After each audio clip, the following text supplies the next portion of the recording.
Hello everyone, সবাইকে জানাই শুভ সকাল। তো আমি তো সকাল সকাল ঘুম থেকে উঠে নিজে ফ্রেশ হয়ে একটুখানি ঘরটা ঝাড় দিচ্ছিলাম কারণ আজ হচ্ছে আমাদের সেই দিন। আমাদের নিজেদের গন্তব্যস্থলে পৌঁছাতে হবে, আর মাত্র কিছুক্ষণের অপেক্ষা। তো এদিকে মা কাকি দুজনেই মিলে সকাল সকাল বসে পড়েছে রান্নাবান্না করতে। আজকে আর সকাল সকাল মাঠে যায়নি, কারণ সকাল সকাল যেহেতু আমরা বেরিয়ে যাব দুপুরকার ট্রেনে, ওই জন্য মা কাকিমা দুজনে মিলে এই দুই দিকে রান্না করছে। মা এদিকে কাঠের জালে রান্না করছে, কাকিমা ওইদিকে কয়লায় রান্না করছে। যেহেতু আজকে আমরা যাব বলে মা যে কত রকমের কি রান্না করছে সে আর কি বলবো। মানে পাবদা থেকে কাতলা থেকে যা আর কি, মানে মায়েদের মন আর কি বলে না যে কি কি আর খাওয়ালে ভালো হয়, শাক খেতে ভালোবাসে জামাই, তো সমস্ত রকমের আইটেম রান্না করেছে। তারপরে এদিকে আমি এখন চলে যাচ্ছি কাকিমাদের ঘরে, যে মানে খুঁজছিলাম বাচ্চা কাচ্চা সবাইকে স্নান করাবো। যেহেতু আমাদের ট্রেন হচ্ছে 2টোর সময়, আর আমরা বেরিয়ে যাব 1টা থেকে 1:30টার মধ্যে বাড়ি থেকে বেরিয়ে যাব। তাই ভাবলাম ওদেরকে স্নান দান করিয়ে রেডি টেডি করে। তো এদিকে এসে দেখলাম কাকিমাদের ঘরে, তো কাকিমাদের ঘরেও নেই। আর দেখে বুঝতেই পারছো সকাল সকাল এতটা পরিমাণে রোদ উঠেছে সে আর কি বলবো। তারপরে সোজা চলে গেলাম বাঁশবাগানে, পেছনে হচ্ছে গিয়ে মাচা বানিয়েছে, তো সেই বাঁশবাগানে। আর এগুলো হচ্ছে আমাদের পুরনো ঘর, যদিও পুরনো হয় এগুলোতে এখনও আমাদের দাদু ঠাকুমা থাকে, আর ওইটাতে কাকা কাকিমারা থাকে, আর মা বাবা তো এই পাকা ঘরটাতে থাকে। তো এখন বাঁশবাগানে দেখতেই পাচ্ছ বাঁশের মাচা বানিয়েছে, ওখানে সবাই মিলে বসে আছে। মানে এত গরম, এই বাঁশবাগানে মাচাটা বানাতে হয়তো রেহাই সবার। তো এই ব্যাপার, মানে যারা ওখানে থাকে মা বাবারা থাকে, ওদের থাকতে থাকতে একটা অভ্যাস হয়ে গেছে। কিন্তু আমাদের এখন আমরা গেলে আমাদের মানে প্রচণ্ড পরিমাণে গরম লাগে, কিন্তু আমারও যদিও সব রকম অভ্যেস আছে। তো এখানে দেখতেই পাচ্ছ বাইরে পুরো রোদে খটখটে। চলো এখন যাই ঘরে। ঘরে এসে যে দেখতেই পাচ্ছ বাবা নিয়ে এসেছে বাজার থেকে আম। মানে আজকে বাড়ি চলে যাব, যাওয়ার আগেই যে কত কিছু খেয়ে যেতে হবে তার কোনো ঠিক ঠিকানা নেই। তো এখন এই যে আম কাটছি, আম কেটে সবাইকে খেতে দিলাম আম। তারপরে সবাই মিলে একদম রেডি হয়ে বসে গেলাম খেতে। তো সবাই খেয়ে দিয়ে আমাদের তারপরেই হচ্ছে চলে আসবে গাড়ি। তো এই মুহূর্তগুলো সত্যি খুব কষ্টের, কি বলবো। যাওয়ার সময় এতটা আনন্দ, আর আসার সময় সত্যি বাড়িটা পুরো ভরপুর ছিল। তো এখন আস্তে আস্তে কিছু করার নেই, মেয়েদের জীবনটাই এরকম, তো যেতেই হবে। তো এখন হচ্ছে সব আমরা মানে রেডি হচ্ছি।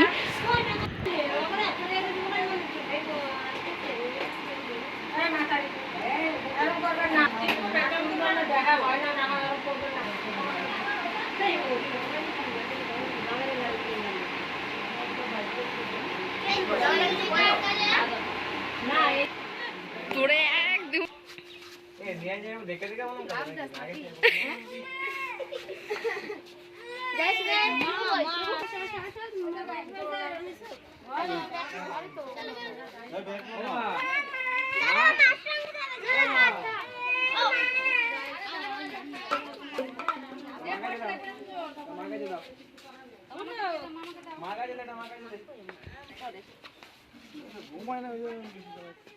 এখন আমাদের গুটি গুটি পায়ে হচ্ছে বেরিয়ে যেতে হবে। দেখতেই পাচ্ছ 2টো অটো হচ্ছে দাঁড়িয়ে আছে।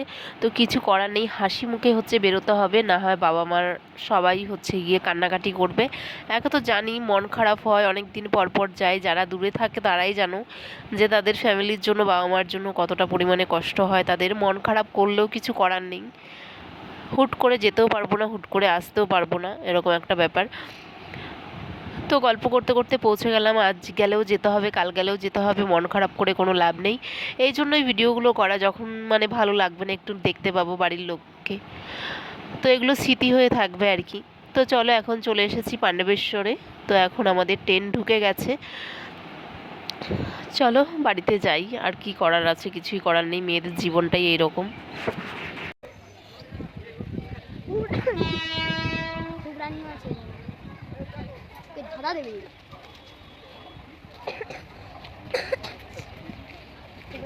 হ্যাঁ হ্যাঁ ওইখানটা ঠিক হবে, ওটা বলে জায়গা পেয়ে যাবে, ঠিক আছে।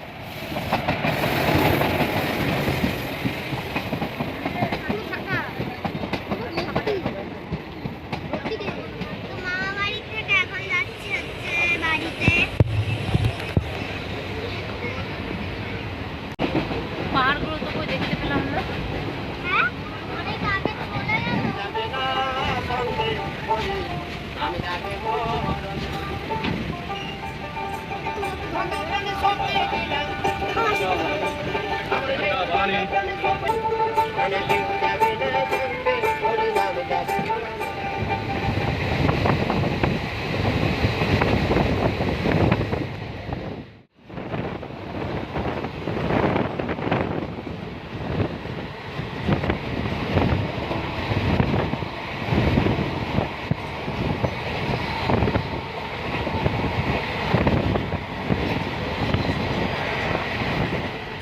আজকে ট্রেনটা পুরো ফাঁকা ছিল, বেশ ট্রেনে উঠে সিট পেয়ে গেছি, তারপরে হচ্ছে গিয়ে ঘুমিয়ে নিয়েছি। মানে প্রত্যেকেই ঘুমিয়েছে, দিদির মেয়ে তো পুরো একদম নিচে বিছানা মতন করেও ঘুমিয়ে পড়েছে, মানে উপরে টেবিল দেওয়া ছিল ওরকম। তো চলো এখন আর ঘুমাবো না, কারণ আমাদের নামার সময় হয়ে গেছে। ওই জন্য আজকে ট্রেন জার্নিটা সত্যিই খুব ভালো ছিল, না ভিড় ছিল না কিছু গ্যাঞ্জাম ছিল, মানে পুরো ফাঁকা ছিল। তো অন্য সববার আসলে কি হয়, মানে প্রচুর ভিড় হয়, অনেকক্ষণ দাঁড়িয়ে থাকতে হয়, তো সেরকম কিছুই নেই। এই যে দেখতে পাচ্ছ আমাদের ছোটজন ঘুম থেকে উঠে গেছে, এখনও এই যে দুজন ঘুমাচ্ছে।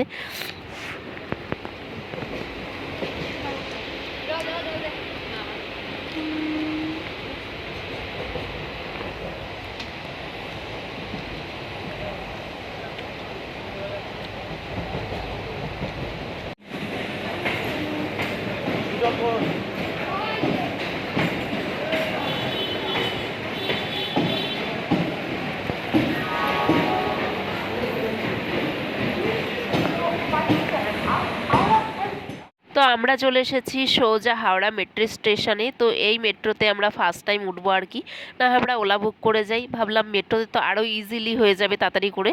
তো তার জন্য আমরা কিন্তু মেট্রো স্টেশনে এসে এই যে দেখতেই পাচ্ছ মেট্রোতে উঠেও পড়েছি। বেশ মানে একটা স্টপেজ পরে আবার হচ্ছে সেন্ট্রাল থেকে আবার অন্য মেট্রোতে উঠতে হবে, তারপরে হচ্ছে আমরা রবীন্দ্র সদনে নামবো আর কি।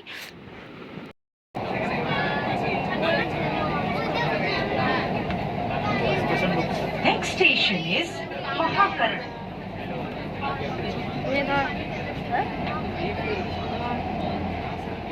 আসো আসো আসো দেখছে উনি দেখেন নিচে দেখেন ওরে এ আসো আচ্ছা তোরা খুলে দাও না বেলটা খোলা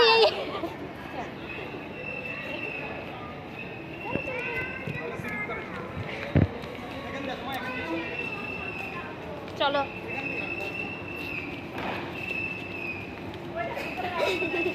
ওরে বাবা এটা তো আরো উঁচু। Good morning everyone. তো গতকালকে তো বাড়িতে এসেছি, মানে বাপের বাড়ি থেকে শ্বশুর বাড়িতে এসেছি, সেটা তোমরা ভিডিওতে দেখেছো। তো বাড়িতে এসে আর কন্টিনিউ ভিডিও করিনি, সেটা তোমরা প্রত্যেকেই জানো যে যাওয়ার সময় কতটা আনন্দের হয় আর কি, আর আসার সময় কতটা মন খারাপ হয়, যেহেতু তিন বোন একসাথে অনেক দিন পরে হচ্ছে কি একসাথে ছিলাম, এই কদিন যাই ছিলাম এক সপ্তাহ মতন। তো আসার সময় সত্যি খুব খারাপ লাগছিল, মানে আসার সময় মানে ওই মুহূর্তগুলোই না খুব আর কি খারাপ লাগে। তো ওই জন্য আর বাড়িতে আসার মানে ইচ্ছাও ছিল না যে ভিডিওটা কন্টিনিউ করি। তো এখন দিয়ে আবার তোমরা আমার এই শ্বশুরবাড়ির ভিডিও দেখতে পাবে, আশা করি তোমাদের খুব ভালো লাগবে এই ভিডিওগুলো দেখতে। আর বাড়িতে গিয়ে আমার প্রচণ্ড পরিমাণে শরীর খারাপ ছিল, ওই জন্য তোমাদের সাথে সেরকমভাবে ভিডিও শেয়ার করতে পারিনি। এখন বাড়িতে এসে আস্তে আস্তে তোমাদের সাথে ওই ভিডিওগুলো শেয়ার করছি, আশা করি তোমাদের ভালো লাগবে। তো এখন এই যে সকালবেলায় সমস্ত কাজবাজ সেরে হচ্ছে গিয়ে চলে এসেছিলাম রান্নাবান্না করতে। তো রান্নাবান্না সকালবেলায় টিফিন সবাইকে দিয়ে দিয়েছি, সেগুলো তোমাদের সাথে শেয়ার করলাম না। মানে জানোই তো এক জায়গা থেকে আরেক জায়গায় আসলে কতটা পরিমাণে কাজ থাকে, তো এসে জামা কাপড় কাছাকাছি তো এগুলো সমস্ত কিছু সকালবেলায় সব কমপ্লিট করে ফেলেছি। তো এখন হচ্ছে গিয়ে রান্নাবান্না করবো। তো চলো আজকের ভিডিওটা এখানেই শেষ করছি, আবার দেখা হবে কালকে থেকে নতুন নতুন এখানকার ভিডিও। তো তোমরা সবাই চোখ রেখো আর আমার পাশে থেকো।